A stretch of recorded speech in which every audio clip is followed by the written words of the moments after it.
दरम्यान माढा लोकसभेतील आमदार समाधान अवताडे, विधान परिषदेचे आमदार रणजितसिंग मोहिते पाटील आणि सुभाष देशमुख यांना देवेंद्र फडणवीस यांच्या सागर बंगल्यावर बोलावण्यात आले।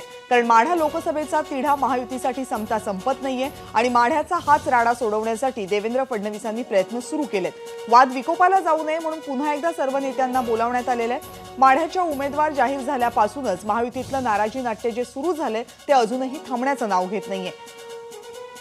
विजयसिंह मोहिते पाटील, रामराजे निंबाळकर विरुद्ध विद्यमान खासदार असा वाद माढ्यामध्ये सुरू आहे, जो अजूनही संपण्याचं नाव घेत नाहीये।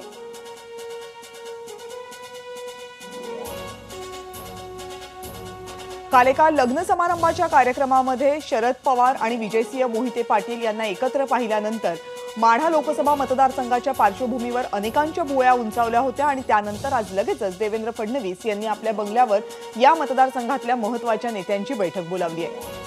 या संदर्भात आणखी माहिती जाणून घेऊयात आपले प्रतिनिधी सुशांत सावंत यांच्याकडून। सुशांत,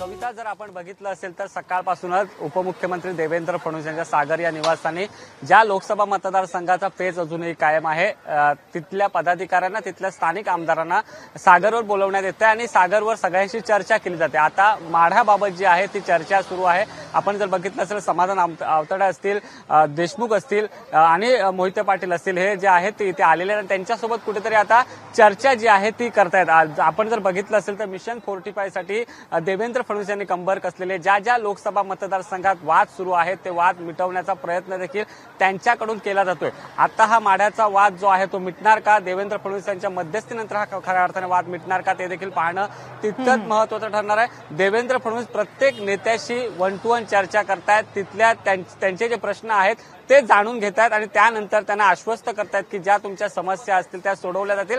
मात्र आपल्याला कुठेतरी मिशन 45+ जे महाराष्ट्राचं टार्गेट आहे ते पूर्ण करायचं आहे आणि ते टार्गेट पूर्ण करण्यासाठी आपल्याला प्रत्येक लोकसभा मतदारसंघ जो आहे तो महत्त्वाचा आहे। आणि याचमुळे कविता, जर बघितलं असेल तर आता माढ्याबाबत जी आहे ती चर्चा आहे देवेंद्र फडणवीस यांच्याकडे सुरू। आता माढ्याचा वाद मिटतोय का हे देखील पाहणं तितकंच महत्त्वाचं ठरणार आहे। कविता, एबीपी माझा, उघडा डोळे बघा नीट।